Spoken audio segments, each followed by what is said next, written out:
আমার পিছনে ফেলে আসা দিনগুলো আমার কাছে অনেকটা রহস্যময়, আমাকে অনেক বাস্তবতা শিখিয়েছে। আমি অনেক কিছুর সম্মুখীন হয়েছি। পিছনে ফেলে আসা দিনগুলোর কথা ভাবলে কাউকে ভালোবাসতে ইচ্ছা হয় না। আমি কখনো ভাবিনি আমার জীবনেও আমাকে কেউ ভালোবাসতে আসবে। বিগত দিনগুলোতে আমি একটা জিনিসই খুব ভালো করে শিখছি, সেই জিনিসটা হচ্ছে কাউকে যদি ভালোবাসতে হয় তবে ভালোবাসার মতোই বাসতে হবে। আরেকটা জিনিস হচ্ছে এই ব্যস্ত শহরের মানুষগুলো শুধু মুখোশধারী না, একটা মানুষের ভালো দিকটা সে কখনোই চায় না। একটা মানুষকে হেনস্থা করতে পারলে সে যেন বহু খুশিতে থাকে, সে যেন মহা খুশি হয় একটা মানুষকে কষ্ট দিতে পারলে। সমাজের মানুষ চাইবে না কখনোই আমি একজনকে নিয়ে ভালো থাকি, তারা চাইবে না আমি একজনকে ভালোবাসি। তারা চাইবে আমি যেন রাস্তাঘাটে মেয়েদের সাথে নোংরামো ব্যবহার করে এলাকার মানুষের হাতে মার খাই। তারা আমাকে মারবে, কিন্তু তারা আমাকে ভালোর দিকে কখনোই আনতে পারবে না। এটাই আমাদের সমাজ।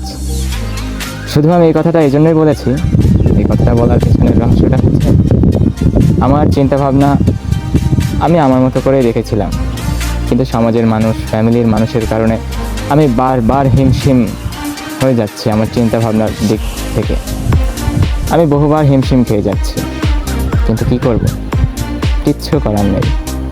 ছোট ছিলাম, বয়স কম ছিল।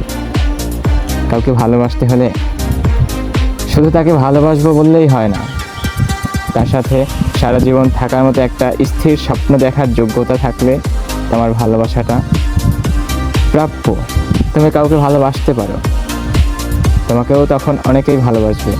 একটা মানুষকে নিয়ে সুখে থাকবা, সেই সুখটা অন্য কেউ চায় না যে এই সুখটা সে থাকুক, এই সুখে সে থাকুক, এটা কখনোই চায় না। কিন্তু তোমার খুশি, তোমার লাইফ তোমাকেই ম্যানেজ করতে হবে। তোমার জীবনের প্রত্যেকটা নিয়মাবলী তোমাকেই গোছাতে হবে। এটাই তো জীবন। আরেকজনের পরামর্শ নিয়ে নেওয়া ভালো, একজনের পরামর্শ নেওয়া ভালো, কিন্তু এখানে নিজের বিবেক খাটিয়ে যে কোনো সিদ্ধান্তে আসাটা নিজেরই ভালো। মানুষের থেকে পরামর্শ নেওয়াটাও ভালো, কিন্তু বিবেক খাটিয়ে যে কোনো সিদ্ধান্তটা নিজেরই নিতে হয়। বিকজ এই লাইফটা আমার লাইফের সিদ্ধান্তটা একান্তই আমার হওয়া উচিত।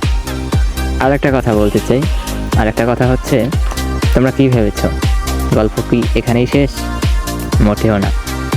গল্প আমার শুরু সবে, আর সেই গল্প শুরু হবে আমার এখানে ছাড়া 20 নম্বর পর্বে। আমার গল্পের সাথেই থাকবা আশা করি, এবং এতক্ষণ শোনার জন্য অবশ্যই ধন্যবাদ। তোমাদের সবাইকে অসংখ্য ধন্যবাদ আমার গল্প শোনার জন্য।